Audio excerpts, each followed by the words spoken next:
তখন পৃথিবী, চন্দ্র, সূর্য, গ্রহ তারা কিছুই ছিল না।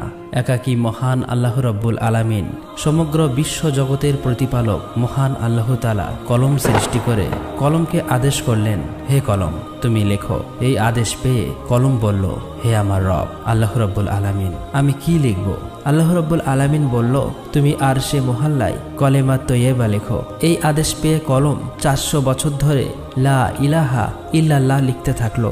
যখন 400 বছর অতিক্রম করলো, তখন আল্লাহ রব্বুল আলামিন আবার কলমকে জিজ্ঞেস করলো, হে কলম তুমি কি লিখছো বলো। কলম বলল, হে আল্লাহ তাআলা, আমি তো শুধু লা ইলাহা ইল্লাল্লাহ লিখেছি। তারপর আল্লাহ রব্বুল আলামিন বলল, তুমি কলেমার শেষ অংশ লেখনি কেন? কলম ভয়ে কাঁপতে কাঁপতে বলল, হে আমার রব, আপনি পাক পবিত্র, আপনি এক অদ্বিতীয়, আল্লাহ ছাড়া তো কোনো উপাস্য নেই। এই নামের শেষে কোন নাম লিখব আমার তা সাহস হচ্ছিল না, আমার তা জানা ছিল না। তখন আল্লাহ রব্বুল আলামিন বলল, হে কলম লা ইলাহা ইল্লাল্লাহ, এরপরে আমার একান্ত বন্ধু প্রিয় হাবিব মুহাম্মদুর রাসূলুল্লাহ এই নাম লেখো, অর্থাৎ লেখো লা ইলাহা ইল্লাল্লাহু মুহাম্মদুর রাসূলুল্লাহ। এই কথা শুনে কলম কয়েকশো বছর এই নাম লিখতে লাগলো। অতঃপর মহান রব্বুল আলামিন আরশে মুহাল্লার উপর বিশাল বিশাল স্তম্ভ সৃষ্টি করলেন এবং সেগুলি 7 তবক জমিন আসমানের ভিতর পুঁতে রাখলেন। তাফসীর কারকরা উল্লেখ করেছেন যে এক একটি স্তম্ভ থেকে আর এক স্তম্ভ দূরত্ব 700 বছরের পথ। তারপর আল্লাহ তাআলা আরশ সৃষ্টি করলেন এবং এই আরশ বহন করার জন্য সামান্য কয়েক মুহূর্তে 4 জন ফেরেশতা সৃষ্টি করলেন এবং তাদেরকে আল্লাহ রাব্বুল আলামিন বললেন, হে আমার ফেরেশতারা, তোমরা আরশ বহন করো। এই নির্দেশ পাওয়া মাত্র 4 জন ফেরেশতা আরশ বহন করার জন্য প্রস্তুত হলো, কিন্তু কোনো মতেই তারা সক্ষম হলো না। তখন আল্লাহ তাআলা ফেরেশতাদের একটি দোয়া শিখিয়ে দিলেন। দোয়াটি হলো সুবহানাল্লাহ, আলহামদুলিল্লাহ, ওয়ালা ইলাহা ইল্লাল্লাহু, আল্লাহু আকবার। এই দোয়া পড়ার সাথে সাথেই ফেরেশতারা আরশ ওঠাতে সক্ষম হলো। আর তখনই আল্লাহ রাব্বুল আলামিনের কুদরতে অনেকগুলো ফেরেশতা সৃষ্টি করলেন এবং তারা সকলেই আল্লাহর গুণগান এবং প্রশংসা করতে লাগলো। অতঃপর আল্লাহ রাব্বুল আলামিন তার মহান কুদরতে মাওয়ারিদ প্রস্তুত করলেন এবং সেখানে লাল ইয়াকুত দিয়ে লাওহে মাহফুজ সৃষ্টি করলেন এবং সেটি আরশের নিচে রেখে দিলেন। অতঃপর আল্লাহ তাআলা কলমকে নির্দেশ দিলেন, হে কলম, এই অপূর্ব সৃষ্টি ও জ্ঞান এবং কিয়ামত পর্যন্ত সৃষ্টি জগতে যা কিছু ঘটবে তা তুমি এই লাওহে মাহফুজে লিপিবদ্ধ করো। মহান আল্লাহর এই নির্দেশ পেয়ে কলম বিসমিল্লাহির রহমানির রহিম লিখে শুরু করলেন। একমাত্র আল্লাহ এই সৃষ্টি জগতের স্রষ্টা, আল্লাহ ছাড়া কোনো উপাস্য নাই, তিনি এক ও অদ্বিতীয়।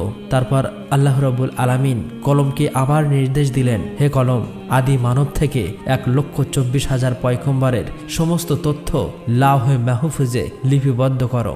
অতএব কলম এই আদেশ পেয়ে সমস্ত সৃষ্টি জগতের সবকিছুই লিপিবদ্ধ করল।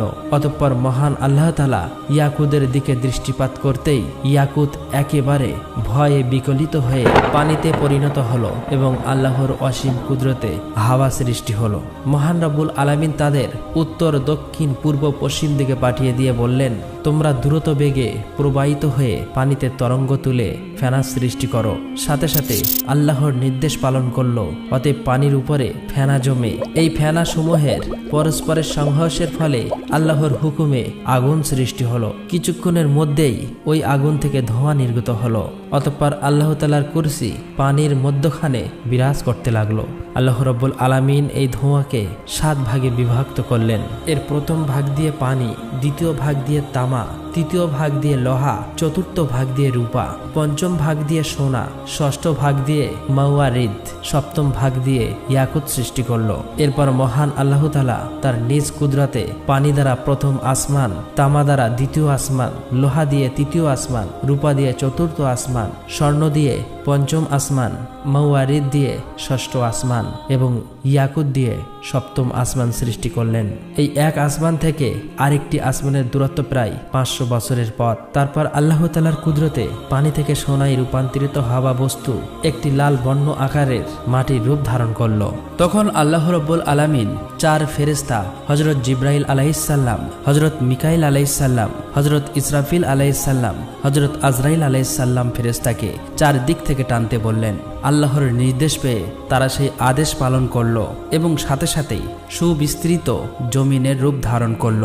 অতঃপর আল্লাহ রাব্বুল আলামিন মাত্র 6 দিনে আসমান, জমিন, চন্দ্র, সূর্য, গ্রহ, তারা এই বিশ্ব জগৎ সমূহের যা কিছু আছে সমস্ত কিছু সৃষ্টি করলেন। তারপর সহস্র বছর পর আল্লাহ রাব্বুল আলামিন ধোঁয়াবিহীন অগ্নি সৃষ্টি করে তা থেকে জিনজাতি সৃষ্টি করলেন।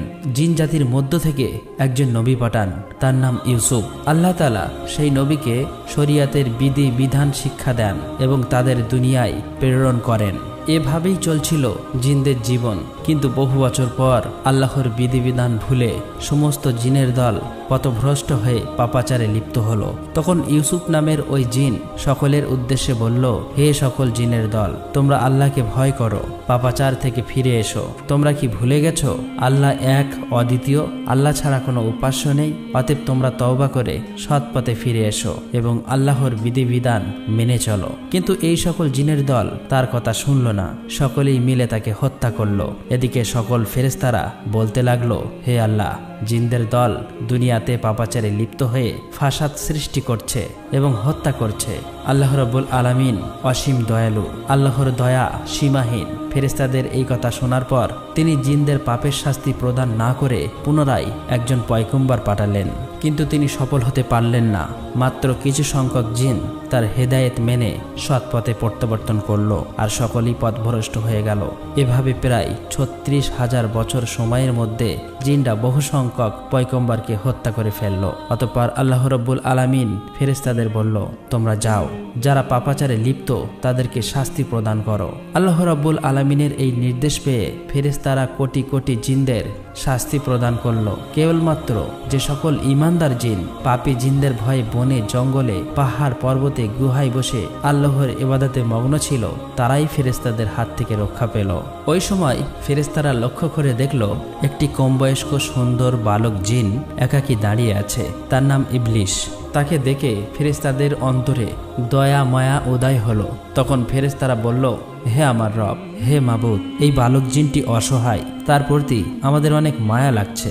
আমরা কি একে নিয়ে আসমানে লালন পালন করব? ফেরেশতাদের অনুরোধে আল্লাহ রাব্বুল আলামিন তাকে আসমানে নিয়ে আসতে অনুমতি দিলেন। ইবলিশ ছিল তীক্ষ্ণ স্মৃতিশক্তি সম্পন্ন।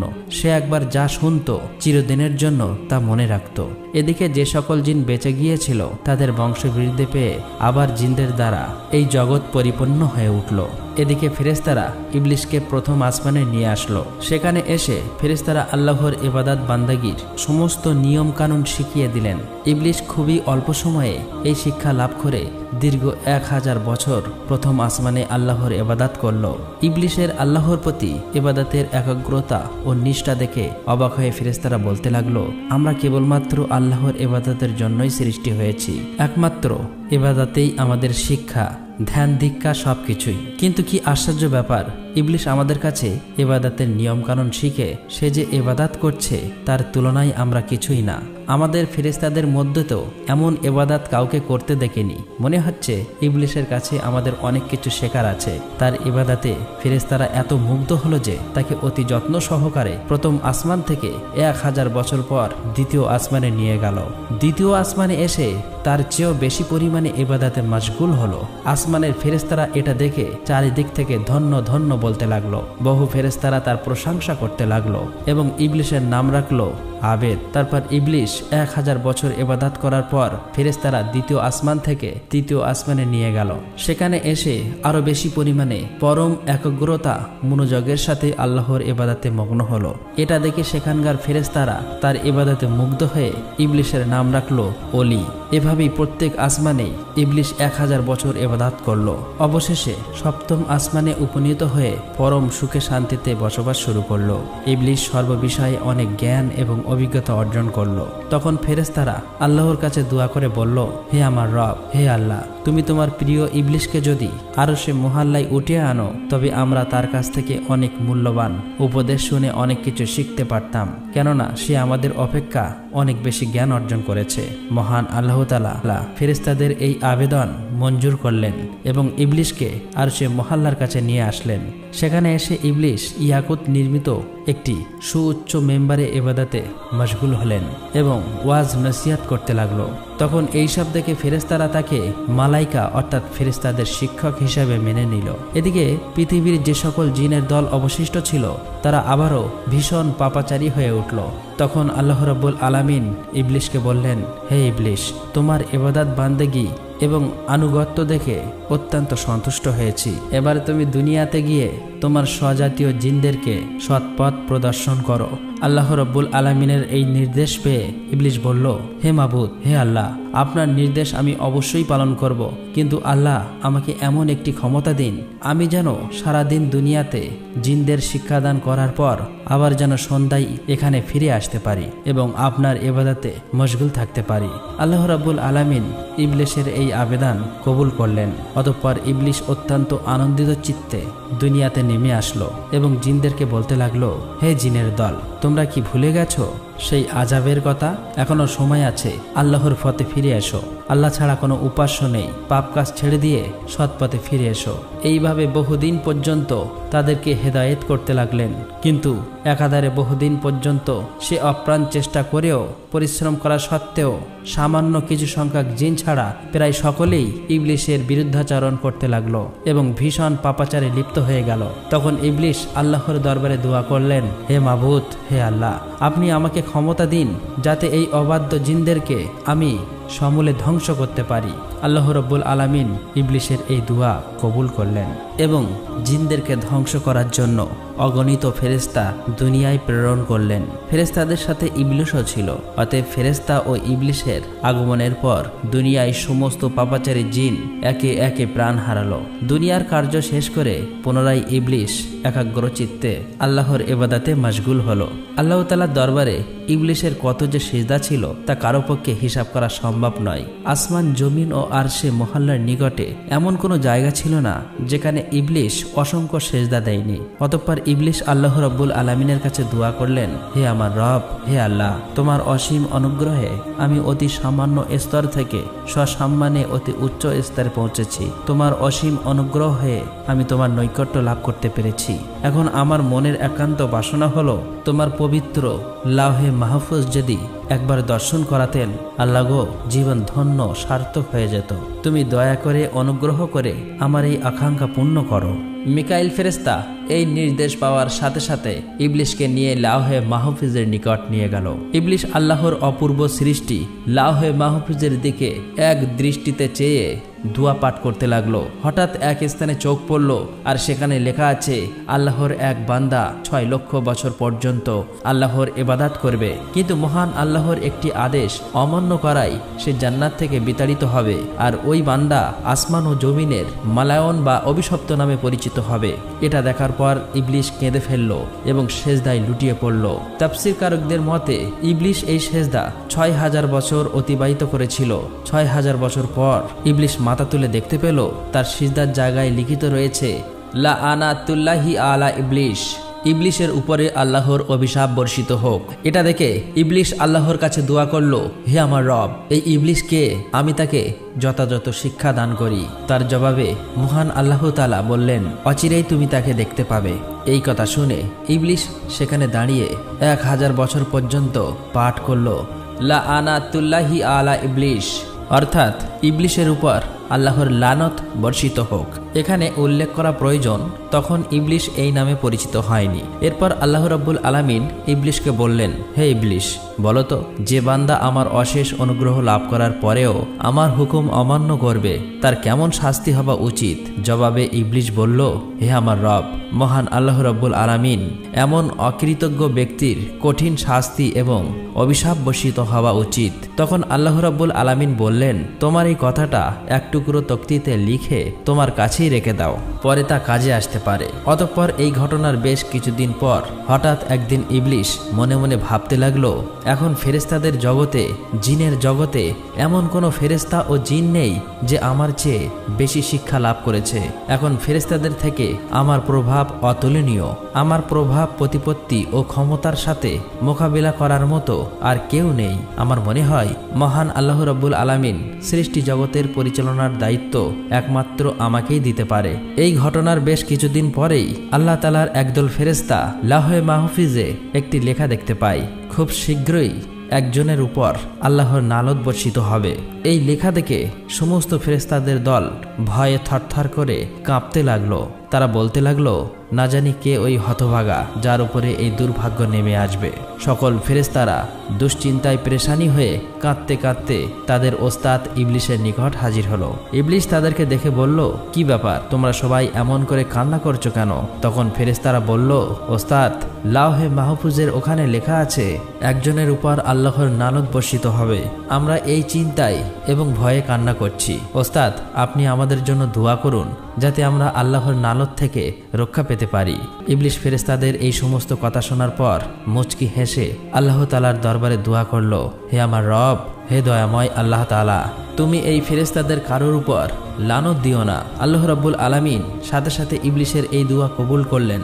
অতঃপর এর কিছুদিন পর একদিন ইবলিশ আরশে মুআল্লার একখানা তাকঠির উপরে উজ্জ্বল নূরের হরফে একটি লেখা দেখতে পায়। সেখানে লেখা ছিল, আউযু বিল্লাহি মিনাশ শাইতানির রাজিম, অর্থাৎ বিতাড়িত শয়তান হতে আল্লাহ তাআলার নিকট সাহায্য প্রার্থনা করছি।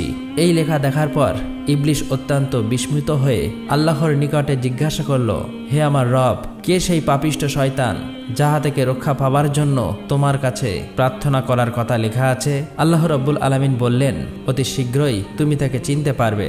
এদিকে বিপর্যয় সৃষ্টিকারী জিনদের থেকে জগৎকে মুক্ত করার পর আল্লাহ রাব্বুল আলামিন ঘোষণা করল, হে আমার ফেরেশতারা, জমিনে আমার এক নতুন খলিফা সৃষ্টি করব।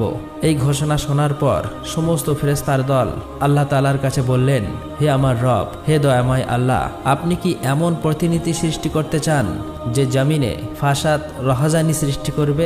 এর আগে যেমনটা হয়েছিল, আমরা তো আপনার পবিত্রতা ও প্রশংসা করি। তখন আল্লাহ রাব্বুল আলামিন বললেন, নিশ্চয়ই আমি যা জানি তোমরা তা জানো না। অতঃপর আল্লাহ রাব্বুল আলামিন জিব্রাইল আলাইহিস সালামকে আদেশ দিলেন, হে জিব্রাইল, তুমি যাও, জমিনের উপরি ভাগ থেকে এক মুষ্টি মাটি নিয়ে আসো। জিব্রাইল আলাইহিস সালাম এই নির্দেশ পেয়ে তখনই জমিনে নেমে আসলো। যেখানে বর্তমানে কাবা উপস্থিত, সেখানেই সর্বপ্রথম এক মুষ্টি মাটি নিতে চাইল। কিন্তু জমিন বলে উঠল, হে জিব্রাইল, আমার নিকট থেকে মাটি নিও না। এই মাটি থেকে আল্লাহ রাব্বুল আলামিন তার যে খলিফা বা প্রতিনিধি সৃষ্টি করবেন, তাদের সন্তান সন্ততি শাস্তিযোগ্য হবে। আমি অসহায় মাটি, আল্লাহর শাস্তি ভোগ করার শক্তি আমার নেই। এই কথা শোনার পর হযরত জিব্রাইল আলাইহিস সালাম মাটি না নিয়ে ফিরে আসলেন। এরপর একে একে মিকাইল, ইসরাফিল সকল ফেরেশতাকে মাটি আনার জন্য সেখানে পাঠানো হলো, কিন্তু তারা সবাই এভাবে মাটি না নিয়ে ফিরে আসলো। অবশেষে আল্লাহ রাব্বুল আলামিন হযরত আজরাইল ফেরেশতাকে বলল, হে আজরাইল, তুমি জমিন থেকে এক মুষ্টি মাটি নিয়ে আসো। আল্লাহ রাব্বুল আলামিনের এই নির্দেশ পেয়ে আজরাইল ফেরেশতা সাথে সাথে জমিনে নেমে আসলেন। অতঃপর জমিন আগের মতো আল্লাহর কসম করে মাটি নিতে নিষেধ করলেন। তখন আজরাইল ফেরেশতা বললেন, হে জমিন, তুমি যার কসম দিচ্ছ, আমি সেই মহান আল্লাহর নির্দেশে এখানে এসেছি।